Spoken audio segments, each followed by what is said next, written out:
আম্মা জান আয়েশা বলেন, চাদর দিয়ে নবীজিকে আবৃত করে ডেকে রেখেছি।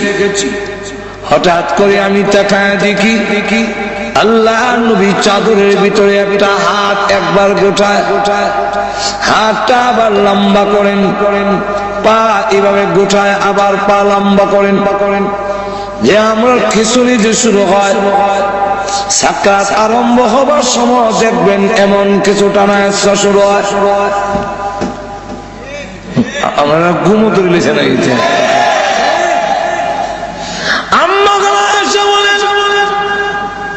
আমি আপনি বিশ্ব নবীর শরীর মোবারক থেকে চাদরটা একটু উঠালাম, কেন এমন শুরু করে দিয়েছেন? নিষ্পাপ নবী, আল্লাহর নবী মাসুম, আল্লাহর নবী বিশ্ব নবী যিনি, উনি হলেন আল্লাহ করে ওনার সম্মান তামাম পৃথিবীর ঊর্ধ্বে কারো সাথে তুলনা হয় না, এর মধ্যে কোনো সন্দেহ নাই। কিন্তু লক্ষ্য করে দেখুন, আম্মা জান আয়েশা সিদ্দিকা রাদিয়াল্লাহু আনহা বলেন, পৃথিবীর মানুষেরা রে, আমার ধারণা পাল্টে গেল। আমি যেই মাত্র আল্লাহর নবীর শরীর মুবারক থেকে চাদর সরালাম, এমনি তাকায়া দেখি নবীজির মাথা মুবারক থেকে নিয়ে পা মুবারক পর্যন্ত এমন কোন পোশাক মুবারক নাই যেখান থেকে আল্লাহর নবীর ঘাম বের হয় নাই। আমার ধারণা পাল্টে গেল। নবী যদি রকম, তাহলে আল্লাহ তো বলছেন কুল্লু নাফসিন যায়িকাতুল মাউত, এই আয়াত 100% ঠিক। হঠাৎ করে নবীজি ডেকে বলেন,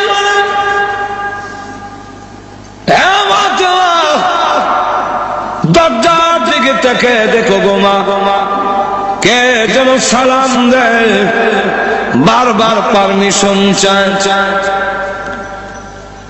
হযরত ফাতেমা রাদিয়াল্লাহু আনহা দরজার দিকে তাকালেন, আজরাইল তো দেখা যাওয়ার কথা না। আমি আমার আব্বার কাছে বসে থাকলে তিনি যদি বলেন আমি কি দেখবো নাকি? আজরাইল দেখা যায় না, কিন্তু আল্লাহ রাব্বুল আলামিন বলে দিলেন, আজরাইল প্রকাশিত হয়ে যাও আমার ফাতেমার সামনে, আর না হয় আমার নবীর কথা মিথ্যা হয়ে যাবে। হযরত ফাতেমা রাদিয়াল্লাহু আনহা দরজার দিকে তাকায়া বলেন, আব্বা, এমন একজন মানুষ দরজার সামনে দাঁড়ায় আছে, আব্বা গো, যার বডি, যার সুরত মক্কা মদিনার কারোর সঙ্গে কোনো মিল নাই, দুনিয়ার কারোর সঙ্গে মিল হবে না, এমন বড় আকৃতি, পা মাথা অনেক বড়, আর সমস্ত শরীর কাপড় দিয়া ঢাকা, দুইটা চোখ বড় বড় অগ্নিলোকার মতো। আল্লাহ নবীকে বলেন, আমা আব্বা জান, এমন আকারের মানুষ আমার জিন্দেগিতে কোনোদিন দেখিনি। আল্লাহ নবীর মাথা মুবারকে ব্যথা, বুকে ব্যথা, তারপরও উনি বহু কষ্টে দরজার দিকে তাকিয়ে বললেন, মা হাযা মালাকুল মাউত, হাযা হাযিমুল লাযযাত ইয়ানিল মাউত।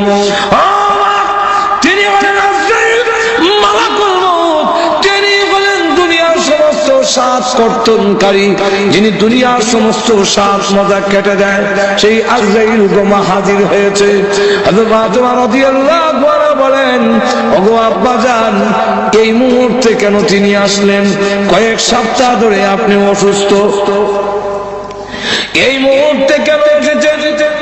আমার বলবার বাকি নাই, আপনাকে নেওয়ার জন্য এসেছেন।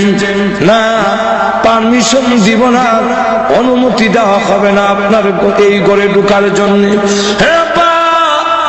আপনি পৃথিবীর থেকে বিদায় হয়ে গেলে আমি কোথায় যাব? কার কাছে দুঃখ প্রকাশ করব? হাসান হোসেন কার কাছে গিয়ে প্রবোধ নেবে?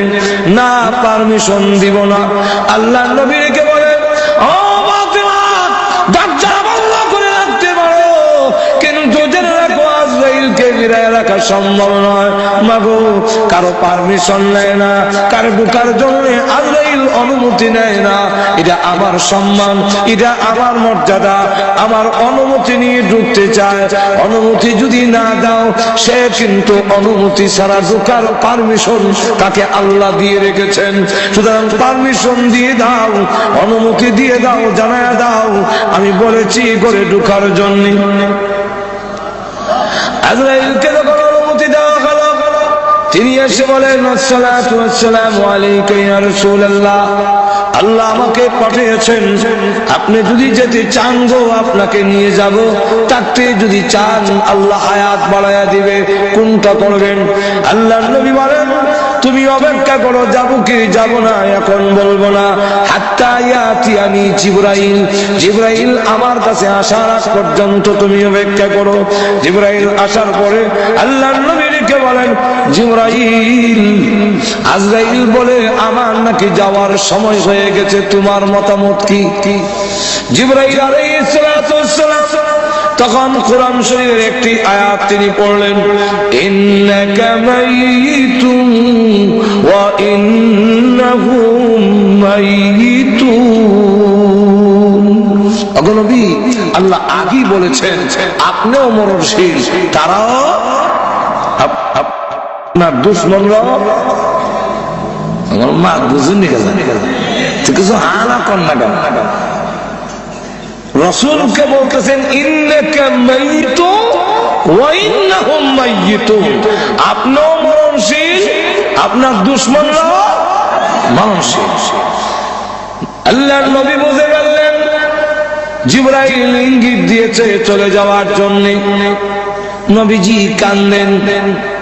জিবরাইল দেখে বলেন ইয়া রাসূলুল্লাহ, ইয়া হাবিবাল্লাহ, আপনি আপনার বন্ধুর দরবারে যাবেন, রফিকে আলা, পরকালে আপনার নাম নিয়ামত ইহকালের চাইতে আরো অনেক বেশি। নবীজি সম্মান বেশি হবে, আপনি কাঁদেন কেন? নবীজি বলেন জিবরাইল, আমি আমার জন্য কান্দি না। কার জন্য কাঁদছেন? ফাতেমার জন্য। ফাতেমাকে আল্লাহ আগেই তো আপনার মধ্যে সুসংবাদ দিয়েছেন জান্নাতের সর্দারনি হবে। নবীজি বলেন না, আমি ফাতেমার জন্য কান্দি না, হাসান হুসেনের জন্য কান্দেন। হাসান হুসেনকে সুসংবাদ দেওয়া হয়েছে তারা জান্নাতের যুবকদের লিডার হবে। নবীজি বলেন না, হাসান হুসেনের জন্য কান্দি না, কান্দি আমার গুনাহগার উম্মতের জন্য। জিবরাইল বলেন হুজুর, উম্মতের জন্য কান্দার দরকার নাই। ওগো নবীজি, আপনি কেন কান্দেন? আপনার উম্মতের নাম ঠিকানা সহ সবগুলো আপনার রওজাতে পৌঁছাইয়া দেওয়া হবে। নবী যাওয়ার দরকার হয় না, বিশ্ব নবীর কোথাও যাওয়ার প্রয়োজন নাই, দুরূদ আর সালাম আনার জন্য নবী যাওয়ার দরকার নাই। কারণ নবী কেন নিবেন? নবী কেন আসবেন? আমার ডাকে নবী আসবেন। যদি আমি দামি হই তাহলে আমার ডাকে আরেকজন আসবে।